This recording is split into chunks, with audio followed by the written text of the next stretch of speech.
Hello, everybody. Can you hear me? Okay, great. Welcome to the Great Northern's annual Climate Solution Series. The upcoming talk, Trend Alert, How the Fashion Act Could Change the Fashion Industry, is one of a dozen of important conversations the festival is hosting this weekend. Please visit thegreatnorthernfestival.com. It's way harder to run up the steps than one might think, to see the full lineup and to register. My name is Maxine Beda, and I'm the director of the New Standard Institute. We are really proud to partner with the Great Northern on this talk. I have just come back this morning from Washington, D.C., where it was 74 degrees in January.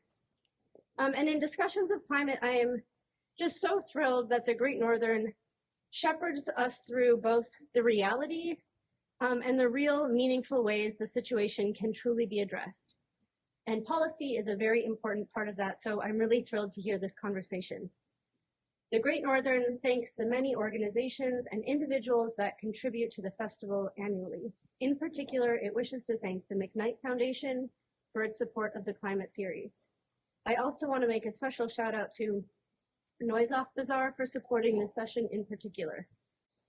Over the next hour, we are excited to have fashion law and policy expert Betina Baumgarten, if you want to come on up, in conversation with award-winning writer and editor-in-chief of Art for Living, Kate Nelson, about how the Fashion Act can serve as a regulatory and legislative framework for driving systemic change in the apparel industry. You can check out their full incredible bios on the session page of this talk.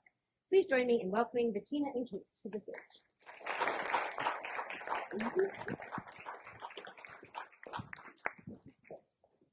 Thanks everyone for being here this afternoon. All right, we will get settled, and I hope that you guys have been already enjoying the various sessions about climate solutions.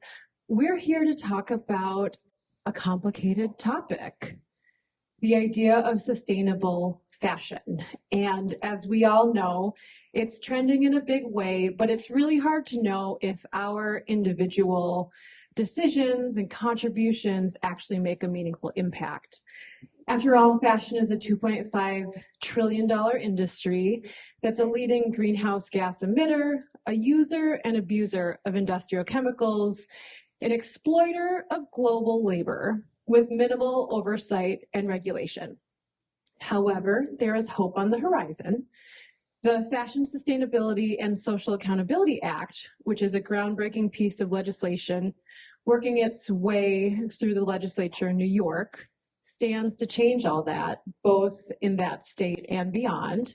Here to help us understand the situation and learn more about how we can take action is fashion law and policy expert Betina Baumgarten.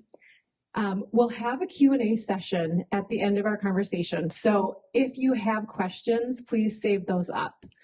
Why don't we just dive right in? Can you tell us a little bit more about how you became so impassioned about this topic? First of all, thank you so much for having me here. It's really a privilege. It's my first time in Minneapolis, and I'm very happy to be here. I actually have ties and family history here, so it's lovely to get to finally visit and to be speaking on this very important topic, and how appropriate or not that that the weather is what it is today. I bought a very warm coat because I was preparing for below zero temperatures, and it's just very timely that we're having this conversation. So thank you. Speaking of buying clothes, so how did I stumble upon this very nuanced area, which is becoming so much more mainstream? So first, I come from a line of garment workers. My grandparents immigrated to the United States, and my grandfather was a tailor, and my grandmother was a seamstress on both sides of my family. And it was very much ingrained in my DNA. And the irony of that, of course, was that I went to an all-girls school and I wore a uniform for 9 years. And I blame my parents for that choice in sparking then my desire to sort of express myself creatively through my clothing choices over the years, and through, I think fashion's a great means and mode of expression. You know, sometimes you feel like wearing a tailored dress and a pair of heels, and other times you feel like wearing combat boots and a t-shirt and jeans. So, it's a wonderful mode of expression. And I was not, even though I grew up in the Bay Area where the human rights movements and the green movement and the tree huggers of Berkeley were in my backyard, it always felt like somebody else's problem. It was something that was across the bay, and it was not necessarily something that impacted my life directly, admittedly. However, I worked throughout the fashion industry as a young person, worked to pay for my suits when I went to law school and worked in retail, and then went to law school, practiced law for 20 years and sort of left the fashion world behind until COVID. And well, I should back up a little bit. I took a sabbatical from practicing law, 10-year sabbatical. So I apologize for skipping over that because it's pretty significant. But I wanted to take a break and try something entrepreneurial, and I ended up kind of utilizing and relying on a lot of my fashion styling sort of skill set that I developed when I was working in retail and became a stylist. And I had the privilege of dressing Oscar winners and doing the red carpet thing, and it was a lot of fun until COVID hit. And at that time, I had, in addition to styling, been doing a lot of work with businesses. And so I started to learn a lot more about the business side of fashion. And my eyebrows really started to raise significantly when I saw how much stuff was coming through and going out and just the enormous amount of waste. So like most of us who had to pivot during COVID, I really seized upon this as a silver lining and decided to go back to school. And so I got my LLM in fashion law. I spent 2 years studying for that remotely, and graduated and had a job working at the Real as in-house counsel. And I really thought that was going to be the way that I was going to start making a change in the world and supporting resale and promoting the circular economy, because I had seen through my studies how impactful fashion is on every single aspect of our lives, but also how the law impacts every aspect of the fashion industry. We all got up this morning, we all got dressed. Did anyone bother to look at the tag on their shirt or blouse or whatever? Well, there's a million different laws that go into what is just on that tiny little tag. The cotton, in our t-shirts is governed by international trade law, and there's environmental law that addresses how, what, where, and the discharge of chemicals that go into that. What about the people that made your garments, the people who packed and shipped them? That's all employment law. How they got here is contract law, and also international trade. So it's just giving you a snippet. And by the way, First Amendment law and commercial speech as to what's on your tag.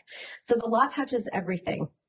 And seeing these two in combination, and having the privilege of meeting Maxine when the Fashion Act came on the scene, it became really apparent that this $3 trillion industry that has gone unregulated for so long needed attention. And that is why I'm sitting here today, because I feel like I'm somewhat uniquely positioned in that I've worked in the industry and I understand the law and I understand what gaps need to be filled. And let's talk through how we got here. So you mentioned that now there's really an overproduction and overconsumption of what's typically fast fashion, but we didn't get here overnight. So can you talk about the backstory a little bit of how we got to this place? So, it took a whole lot of revolutions, and I kid you not when I say that, to get us where we are today. There are 3 important revolutions that have positioned us where we are. With respect to overproduction, we can thank the first industrial revolution and the invention of the cotton gin. I'm not sure how many of you learned about the cotton gin or remember learning about the cotton gin. I remember learning about the cotton gin. Eli Whitney. We all learned. And for some reason we remember that. It was heralded as this incredible invention because look how much faster we can spin cotton. Well, unfortunately, the one tiny detail that was never included in my history books, nor my kids' history books, was the unfortunate fact that the faster cotton got spun, the more pressure there were on the laborers to pick it. And so there's always a human cost to every single development in industry. But it starts with the cotton gin, and then it was followed by the second industrial revolution with the advent and the invention of the car and the plane. Because what went from a domestic industry, the textile industry was one of, I think, is like the top third or fourth contributor to the GDP of the United States up until the late 80s. So, once people are starting to travel, they don't necessarily have to set up their factories down the road. Now it could be in a state over. Once you have the plane and shipping, now it can be, abroad. And as industry started to grow and people started to travel more, a lot of companies started to think multinationally and globally as globalization started to take hold. And as the more a lot of companies were growing, they were moving overseas, especially once they learned that labor was cheaper and raw materials were cheaper abroad. From a political standpoint, once the Iron Curtain fell, there were no longer these political spheres. So treaties between countries became much more prolific. And as all of this is growing, the NAFTA came along in 1994 and heralded at the time as this incredible way to continue to allow for free trade. It also had a very serious implication for the textile industry, and it proved to be its death knell, which is that it eliminated import taxes for textiles and garments made abroad.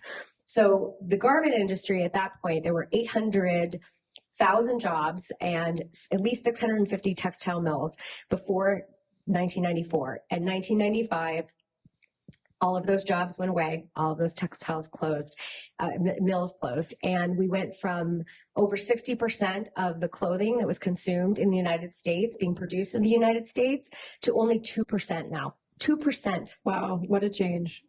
It was, we may or may not have all read about or heard about it. I know it's something that crossed my radar even before my studies in this specific area, but it changed everything, as has globalization.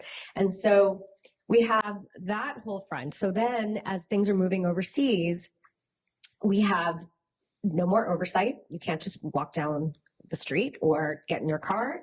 Now you have to take a plane, and then a train, and then a car, and then wherever else to get to the factory where things are being manufactured. So you lose oversight, you lose accountability. All of the great laws that were in place to ensure that workers are being treated fairly and that standards are being upheld are gone because you can no longer enforce them abroad. And so this lack of oversight has been pervasive and led to this global opacity that has now plagued the fashion industry. So with that has come this overconsumption element. So as things are now being cheaply made and in larger and larger amounts, because the U.S. citizens and consumers went from having in the 1950s maybe 10 things in their closet that they wore all the time.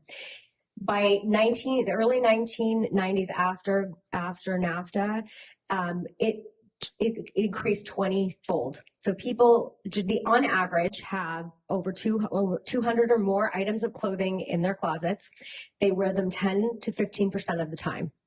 So it's a shocking statistic and reflects an incredible growth. But that has all, the exponential growth that has stemmed from now the third industrial revolution, which is the digital revolution, has dwarfed all of that. And that has really been because when you combine globalization with international e-commerce, you now have the ability to shop 24/7. And what I think most people forget is that companies also have the ability to market to you 24/7. Companies like Shein are quite genius in their marketing in that they target young people, and young people love social media, especially TikTok. And it is a huge global marketing strategy for them to target young people. And so now where you went from 2 seasons a year to maybe 4 seasons a year, designers are now being forced to churn out drops on a daily basis. I think the latest statistic I saw was that the fast fashion industry creates over 100 billion items a year. That's staggering. 275 million a day. And guess what? 65% of that ends up in landfill. So the combination of was a compounding effect really when you have this massive growth plus now e-commerce, and we have a situation where we're literally going to die in our clothes. And this industry has such a massive environmental and social footprint. Can you, with the statistics, trigger warning, are a little overwhelming, but can you take us through some of that information that just illustrates how big of an impact the fashion industry has on our planet? So this is the sad part of the conversation. I promise we'll end on a happy note. So I mentioned there's 100 billion pieces of clothing produced a year. 60% of that ends up in landfill. 60% of all fashion has at least 60% plastic component to it. It takes, which includes nylons, it includes polyester, includes acrylics. It takes up to 200 years for each of those items to biodegrade, if at all, depending on it. It also prevents a lot of these fabrics from being recycled because of the plastic content. And generally now, I think the average is 1% to 2% of these fabrics can actually be recycled. So it's quite grim, and not to mention the fact that creating these fabrics takes is an incredible amount of toxic chemicals. You're burning oil. There's nothing good about using polyester. There's nothing good about producing any of these materials, and obviously the end game is even more unfortunate. So what does that all look like? Well, the average American disposes 80 pounds of textile waste per year. And I wanted to kind of get a sense of what does this look like. So I did some digging and trying to find a statistic that also had sort of a visual component to it. So the Mall of America, which I have not unfortunately been to, has apparently 5.6 million square feet. Okay. It would take only 6 days to fill the entire Mall of America with all of the textile waste that the US consumers discard a year. And for those of you who have been to the Mall of America, you know how big that space is. It's a very cavernous space. So that's significant. I mean, I live in California. Real estate is, what it is. It's hard to come by. 4,000 square feet is a very big home where I live. So I can't even imagine 5.6 million square feet and filled of garbage. But that's where we're at. So, so in terms of, giving you kind of setting the stage for what is what is out there and being created, the environmental impact, as I'm sure you can imagine, is catastrophic. The fashion industry emits the same amount of global emissions and carbon emissions as the aviation industry. It is set to be I think 25% of the entire global carbon budget is estimated to be caused by the fashion industry by 2050 if we don't do something about it. Not to mention the fact that 40% of all microplastics in the ocean are thanks to the fashion industry and all of the washing of fabrics where you have plastic particles that are getting into our water. And guess where that's going? Our animals are eating that. And if you are a pescatarian, you're eating that. So these are everything is very interrelated and very integrally intertwined. And so it's important to not be afraid, but to be very aware of a lot of these kind of scary statistics. So that's the environment. Yay. We haven't even touched on the social side yet, but it's important. So it's incredibly important. It's incredibly important because behind every t-shirt and every denim pair of jeans or what have you is somebody who made it. And globally, there's over 600 million people that work in the fashion industry. 80% of garment workers are women.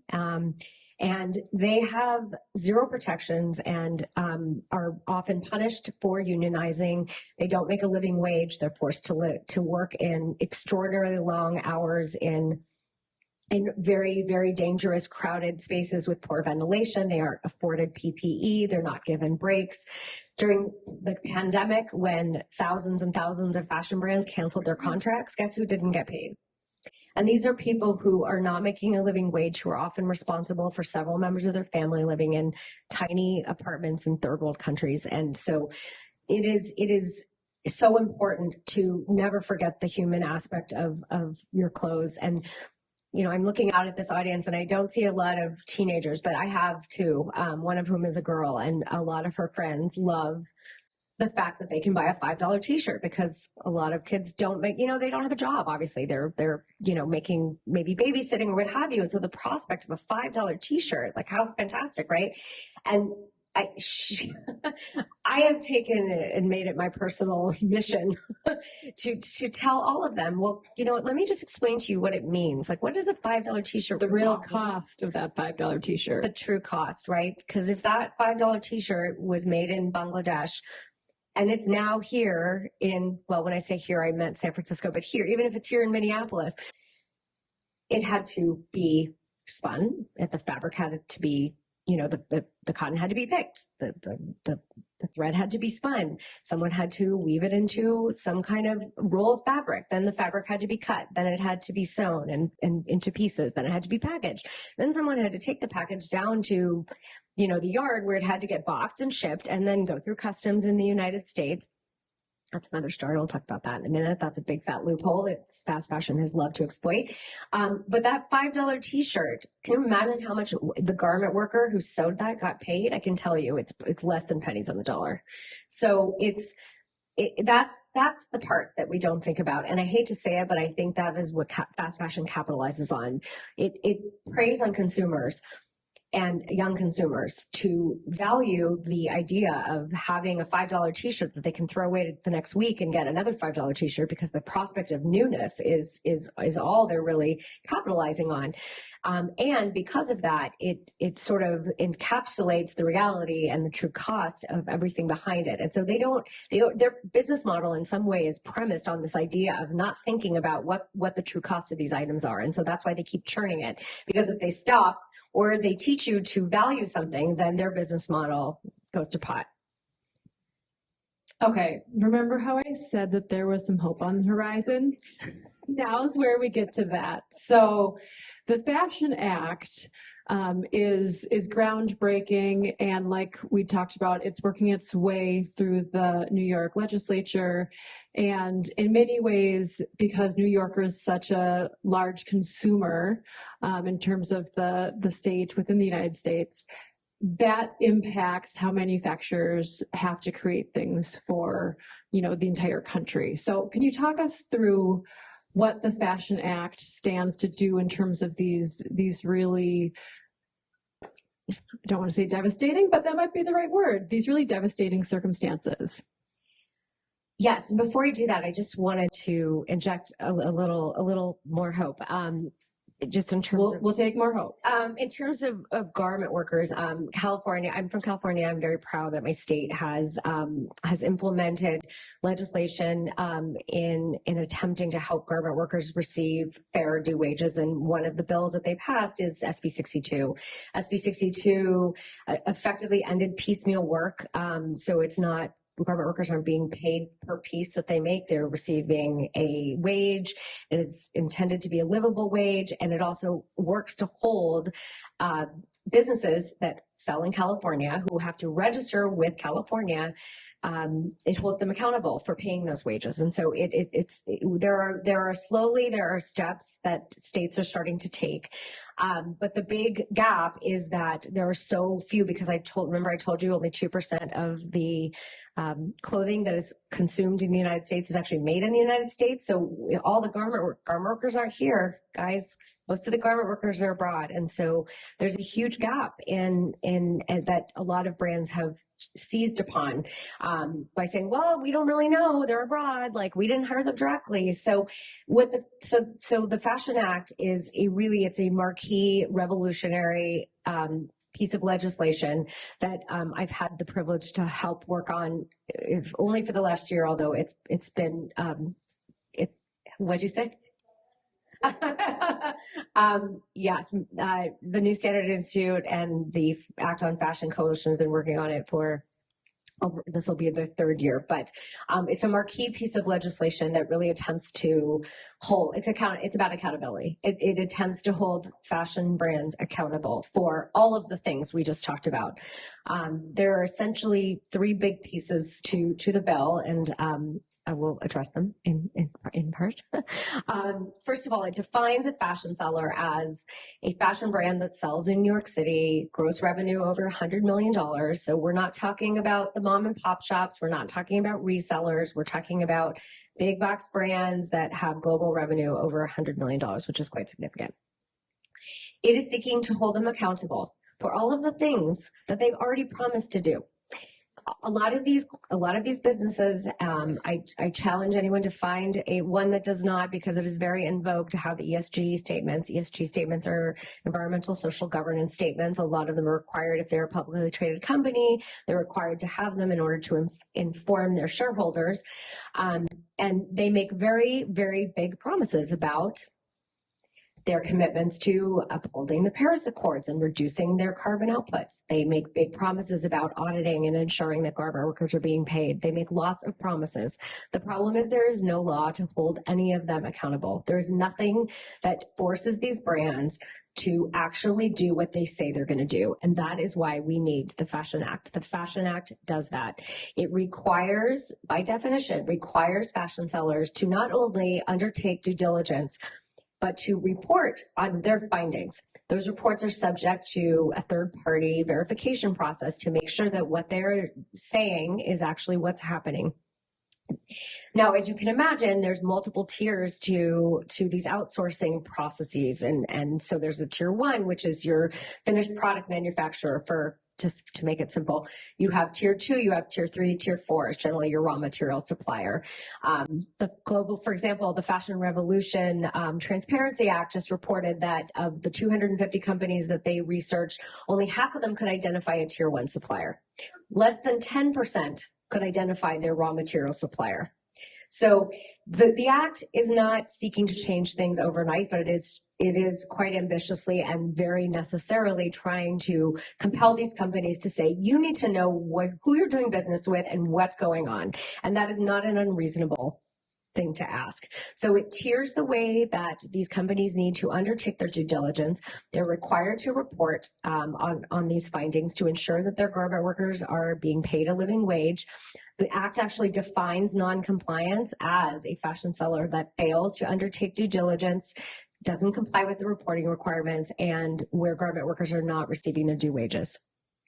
There's also part of mapping that supply chain and discovering who in fact is in their supply chain also comes with asking them to be accountable for what they're promising, which is to adhere to the science-based targets and reducing their emissions, and also in being very aware of what chemicals they are utilizing and how they can better manage their chemical discharge and whatnot.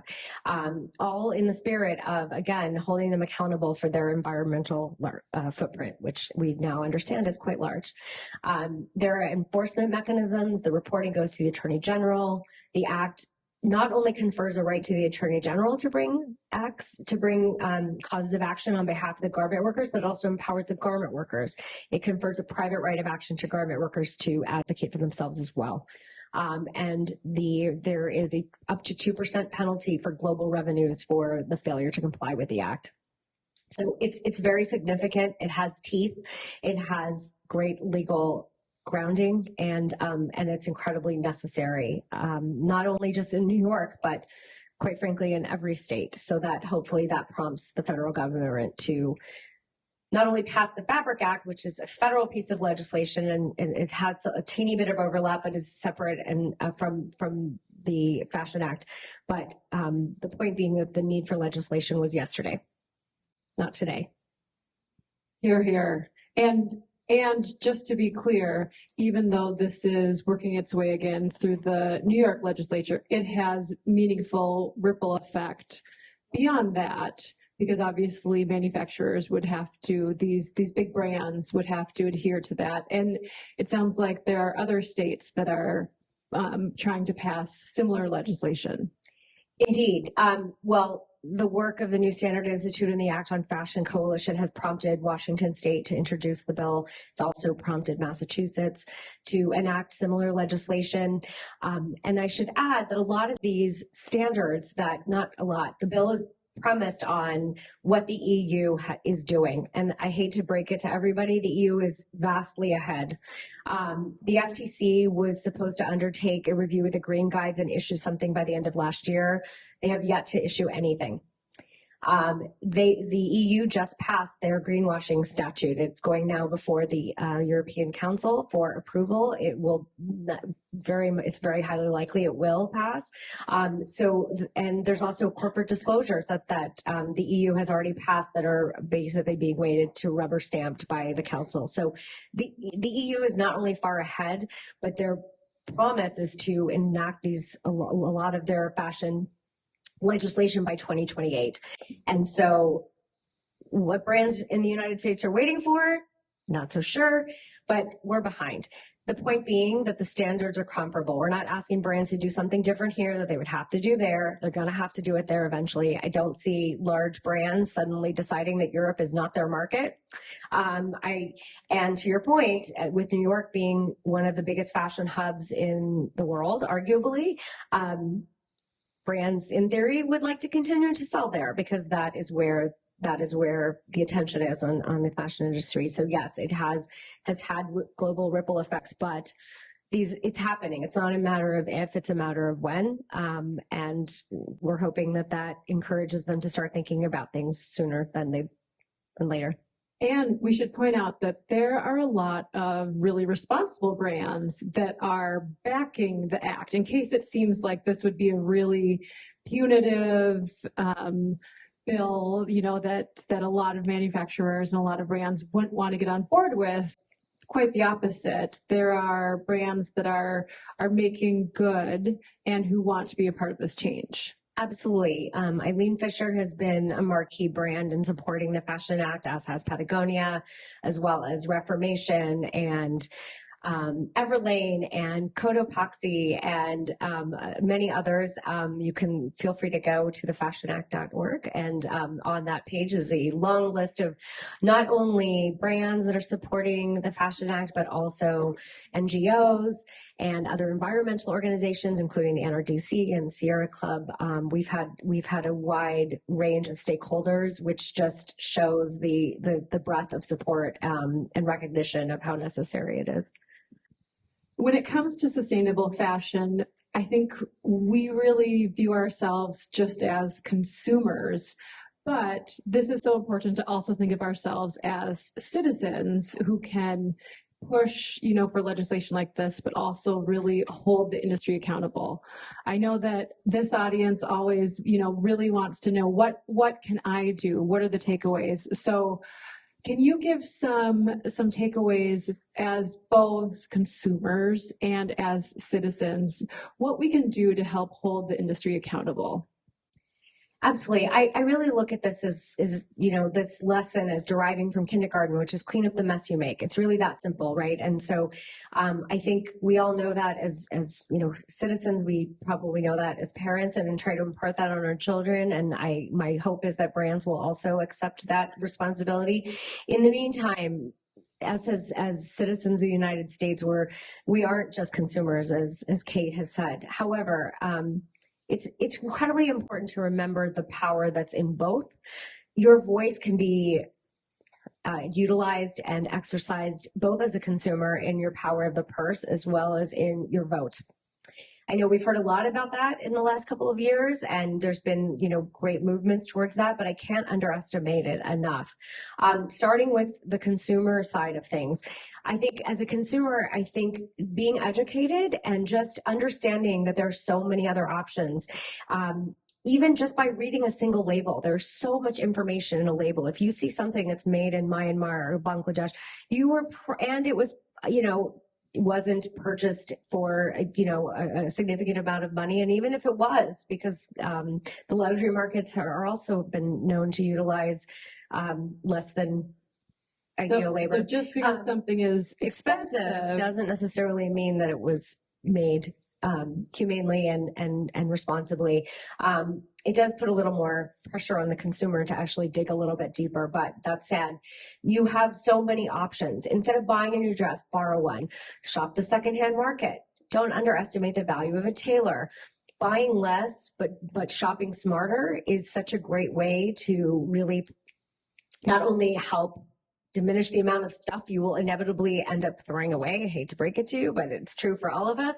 But it also helps perpetuate the secondary market. I think the one thing that a lot of people don't realize, and one of the things that my work at The Real really did solidify, was the fact that the resale market and the circular economy are actually, in effect, a waste management service, because they are taking things out of landfill and keeping them in circulation. So, don't be shy and afraid to have a dress that's a little bit too long, or take off a sleeve, or, utilize your tailor and these beautiful, beautiful opportunities to have a fresh and new look, or to repair something instead of throwing it away.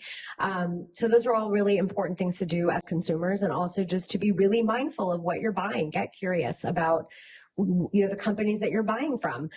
Hate to break it to everybody, but not every brand is as truthful as perhaps they could be.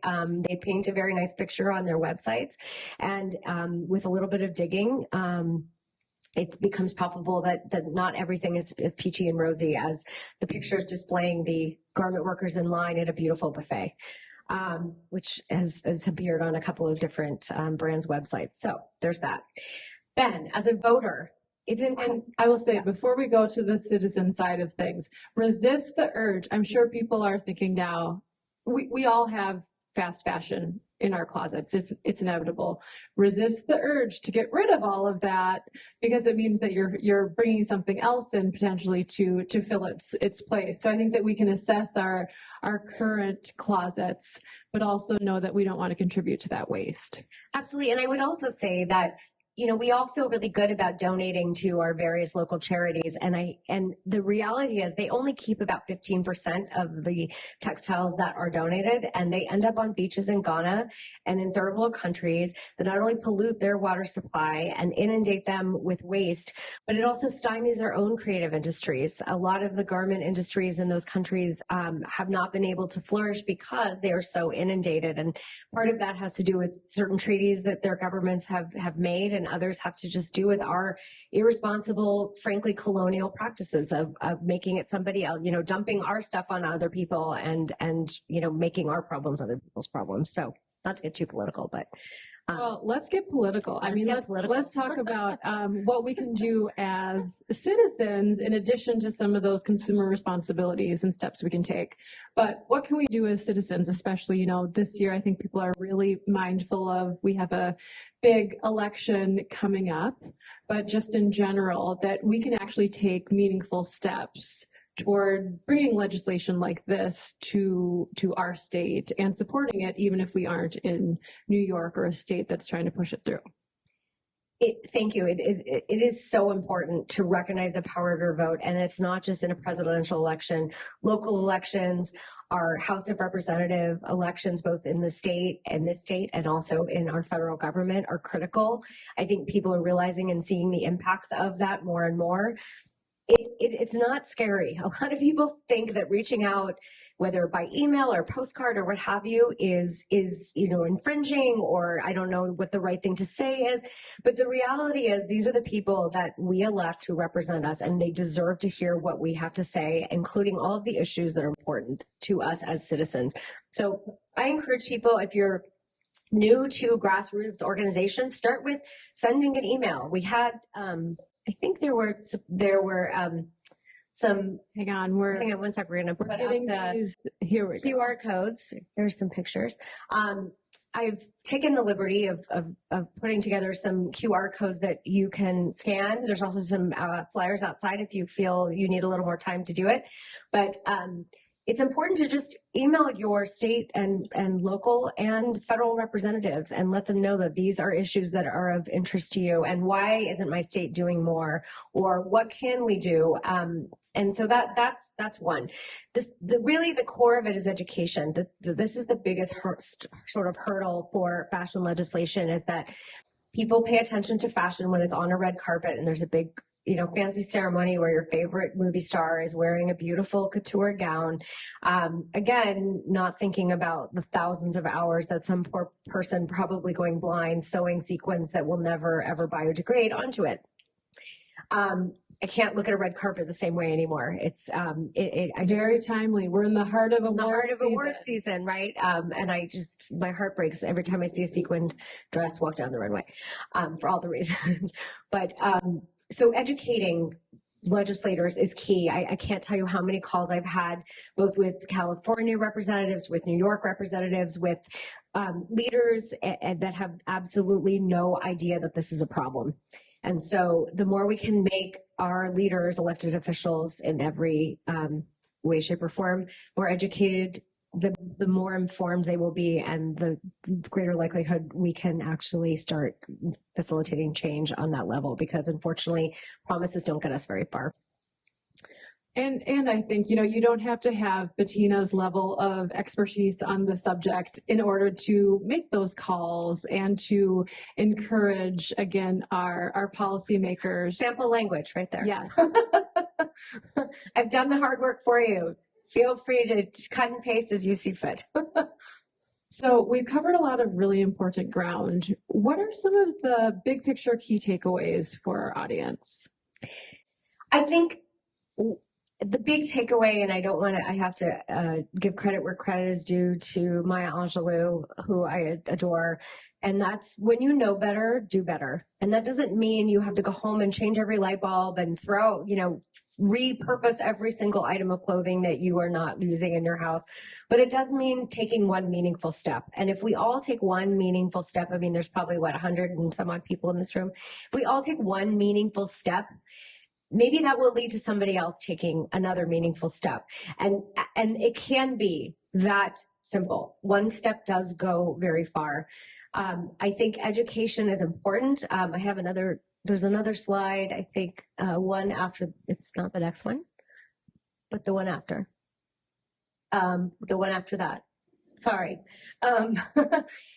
Educate yourself. This is like the tip of the melting iceberg, sadly. But there are so many resources out there. This is literally, I have pages and pages, and I did want to highlight some of not only some of the podcasts, which are very easy to listen to when you're driving, but also some of the really important books that have been out there, including Maxine's, which is incredibly well researched and incredibly thorough and incredibly well written. And it's important that we understand not only what we're wearing, but what the impact is. And so educating yourself, I think, and taking one meaningful step are a great first place to start. I think everyone can do that. I love that. And it takes what seems like a really bigger than us complex issue and breaks it down to something that, again, for us, we feel that we can have a meaningful impact on the situation. I think so too.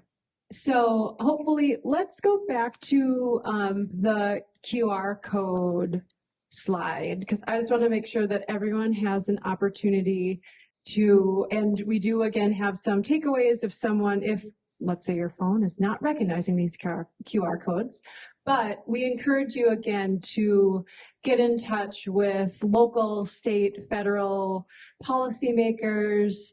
There's an email template here, so you don't have to try to remember all these stats. You can utilize Betina's language. And then I think we're ready to go into our Q&A session. So if we have some people who have questions here, feel free to raise your hand. Please do make sure, I do ask that every question should have a question in it. So happy if you provide some context, but please do have a question for Betina in there. Hi, thank you. This is wonderful. I just have a quick question. I love, the resources that you put up there. If there was organizations that you support that are actually doing things in the world to break down the textiles and reduce the carbon. I can't remember the name. I was trying to look quickly, but I know there's one that I feel like they use lasers and you can send them your textiles. They break it down and they do good. So I didn't know if there was some organizations you could recommend where instead of giving our clothes away as a donation, there's some organization we can send them through who is going to repurpose it. That's a great point. And I'm actually very glad you brought that up, because there is a great deal of industry that is emerging, and a lot of businesses, large and small, that are repurposing fabrics. To be honest with you, I don't have them up. I know Renewcell is one of them, but there's a number more, and I'd love to talk to you offline. I can point you to some other resources, but there are so many, both domestically and internationally, that are working to do that. I mean, you have Rothy's, for example, takes water bottles and makes them into shoes. And they're some of the most comfortable shoes that people have. I've never heard anyone say they haven't loved a Rothy shoe, for example, but that's also a company where they're utilizing those materials, and you can buy more sustainably. My tiny caveat is, obviously we want to reduce the number of water bottles being used in the world. So to the extent that we can reduce that, and they can continue to utilize what's already out there, fantastic. But I don't want to suggest that I'm encouraging more plastic water bottles or plastic anything. And Betina, quickly, so some retailers are actually starting up, they call them their recycling programs, where you can bring in, whether it's their garments, but you can bring in your clothing, and they say that they're recycling them. Can you just talk through the legitimacy of those? Obviously it's going to vary, but should there be some user skepticism when it comes to those? My best advice is to stay curious. The rampant greenwashing is just inexplicably uncontrollable, and I hate to say it, but as Kate highlights, that is also true with a lot of these give back programs. I don't want to be the person that is sitting here calling out brands, but I will say that it's really important that you do your due diligence, because a lot of those brands utilize that as a means for you to come in with your $20 coupon following your donation, so that you could spend more money and buy more. So you do have to be wary. You do have to be suspicious. We are no longer in a society where you can take anything at face value, and to be a responsible consumer and a responsible citizen, you need to do your homework.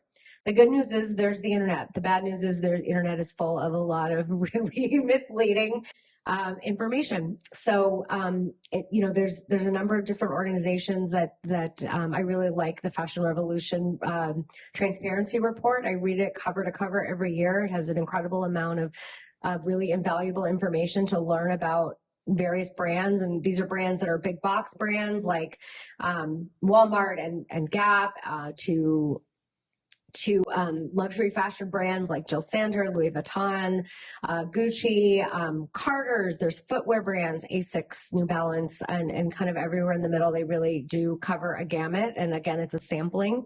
But it's important to just really stay curious. Sorry, guys, you got homework. All right. Speaking of curiosities, do we have another question?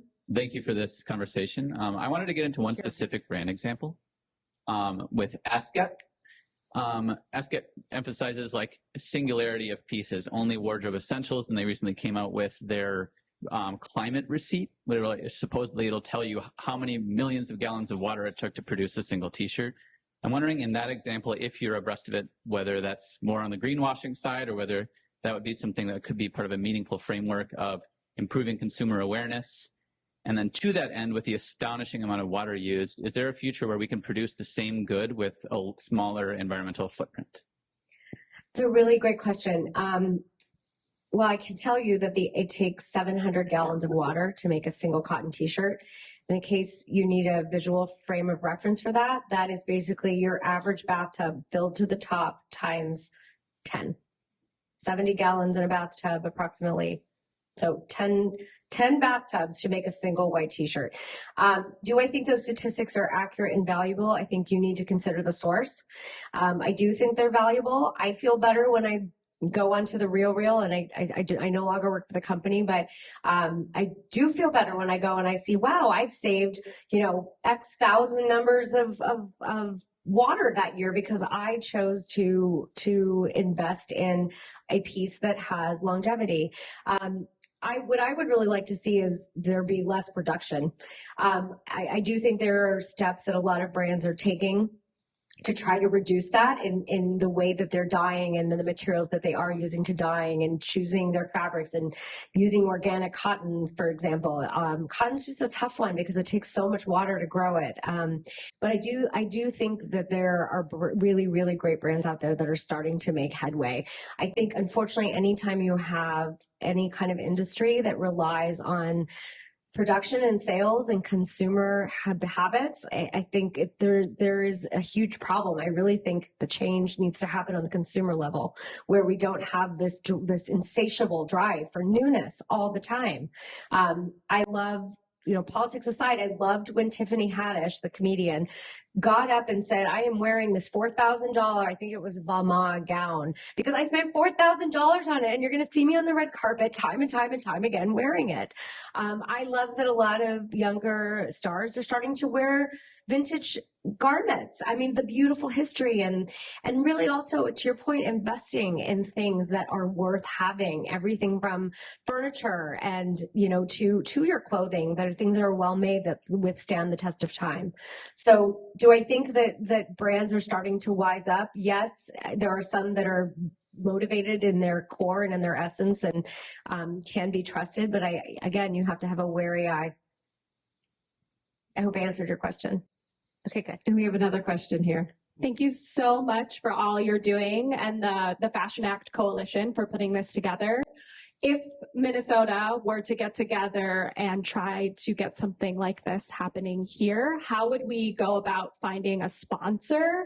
And can you speak to the appeal for both sides of the political spectrum, why they would want to support something like this? Great question.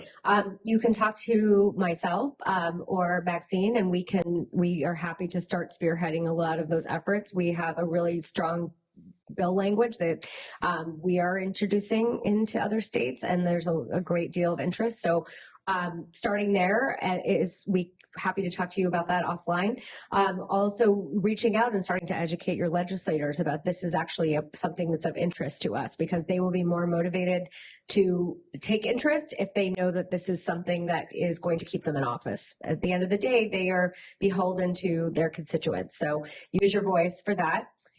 In terms of the arguments on either side of the aisle, if you will, I think the biggest concerns around the Fashion Act, a lot of companies have fears about what is it going to cost us. But again, I look at that argument and as to what is it going to cost us? Because am I going to have to wear them? I mean, I live in California, between the floods and the fires and the locusts. And I mean, it's like the second coming. And when I have to wear a mask because I can't go outside because of the fires, so in the long run, I think it's a hard thing to say, well, I'm just going to keep punting. That's number one. So, there's concerns about, is it going to affect the small businesses, and the reality is that it's not. It's actually going to help small businesses, because it's going to create and really drive creativity and help smaller businesses. They're not subject to that threshold, and so they can kind of rise up and then hopefully partner with other responsible up and coming brands. I think that the other, this is in an effect, not just a climate piece of legislation, but this is also a labor bill.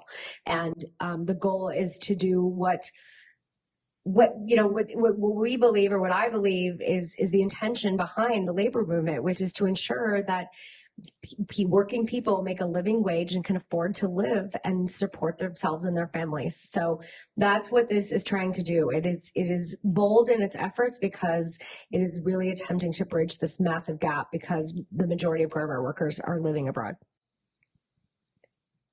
All right, Lily. Oh, sorry. Lily has our mic. So once we find her, all right, another question here. First of all, just another thank you for this really great presentation. I have just a question of clarification about this bill. So you talked about this will affect fashion sellers. Does that include brands who are only producing outside of the United States? So did everyone hear the question? So the fashion seller is defined as a fashion brand that is selling in the state of New York. So it can affect brands that are selling regardless of where it's based. Yes. as long as they meet the revenue threshold. I had a question. Did you have another slide about the Minnesota representatives? Could we see that? I believe that these are the Minnesota, you meant, these are state representatives. Mm-hmm. And then the next one had a link to your Congressional House of Representatives who are from the state of Minnesota. And Lily, I and believe, is doing double duty as both Q&A mic distributor and also queuing up the slides. So we'll get that switched so that you can see it in just. There's also a sheet outside that has all of the QR codes. Sure. Thank you for an amazing discussion. You talked about the responsibilities of the manufacturers, and I think that's extremely important. But I'm also thinking we should also, in parallel, talk about the responsibilities of the suppliers. And I'm looking at, for example, fabric. Like, I'm going to mangle the actual pronunciation, viscose or vicose, which is made from wood pulp. Oftentimes it is greenwashed as natural because it's from trees, but it's anything but, because it requires an enormous amount of water, like cotton, to make, lots of chemicals to process. And so I'm wondering, have you thought about also expanding this effort to make more people aware that they should also be looking at the fabric that manufacturers are choosing, as well as how that garment is made? I think that's a very important point. I would like to underscore how important it is. Fabric is so important, and the choice of fabric. And then there's this gradient scale. If you're looking at utilizing fabric that's polyester, that is coming from, the word is escaping me, but non-renewable resources and fossil fuels, and you're utilizing and creating that from scratch with all of the emissions, with all of the pollution, with the unnatural dyes that come from that. Yeah, not ideal. That's probably on this end of the spectrum if this is the worst. And then yes, wood pulp does use a lot of water, and it also comes from trees, and trees tend to also give things to the earth in terms of purifying oxygen and stuff. So, there's no perfect solution. That is the problem, but we have to look at it on a sliding scale. And if we can, if we can start eradicating a lot of the stuff over here so that we don't have this massive back end problem of what are we going to do with all this waste, and getting people to be more responsible on the front end and thinking about these things in advance, then I think slowly we will make our way. But I think it's an impossible situation. You're not going to find the perfect anything. Unfortunately, that's just not where we are in this realm.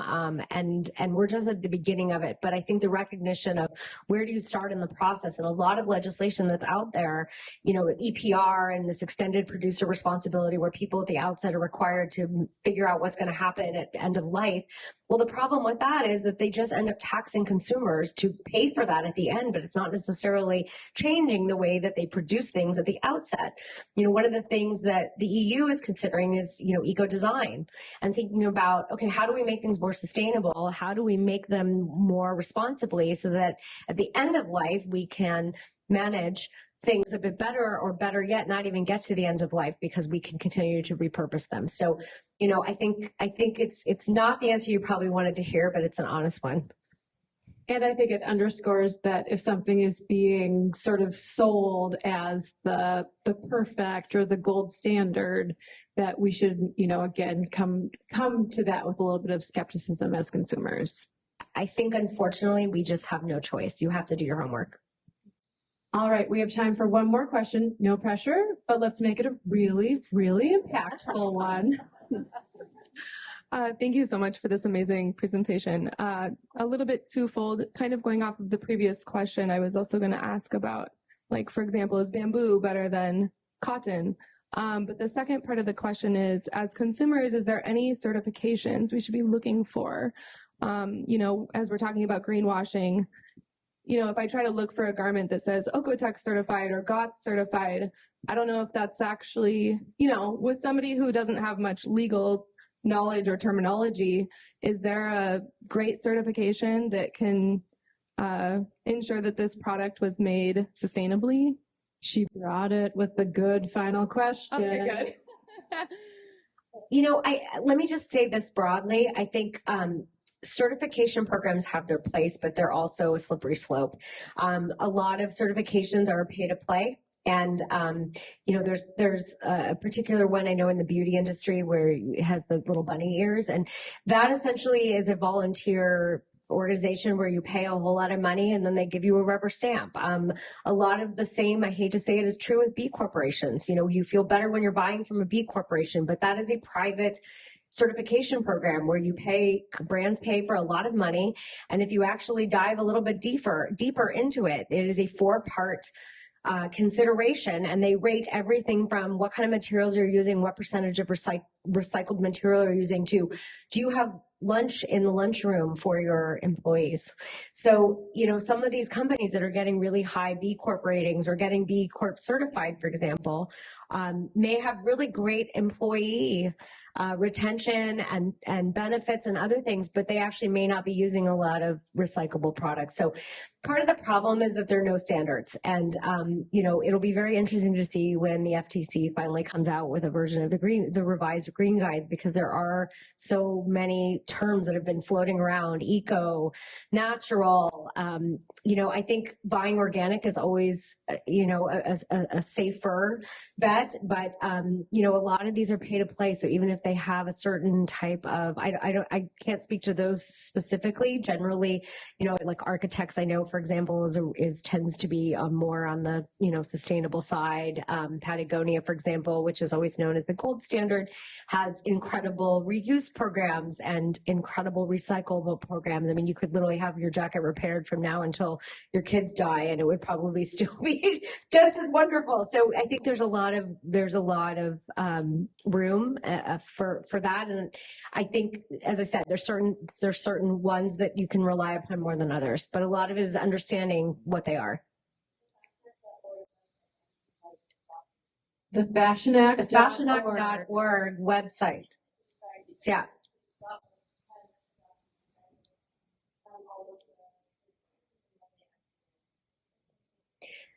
Just to repeat that, the newstandardinstitute.org has a list of those certifications for your ease and review. And Lily, I think, is going to change this to the other, and she maybe already has, the other QR codes as well. So thank you guys so much for coming and being a part of this conversation. Let's thank Betina for sharing her vast expertise. Thank you. Thank you, Kate. And then I have some, don't leave yet, I have some important housekeeping announcements. So hopefully you'll hang around for the next session. The Minnesota Climate Leadership session starts at 2:30. You know those local state policymakers we talked about? They might be here for that. It might be a good opportunity. If you're going to hang around, check in at registration or use the self-check-in feature.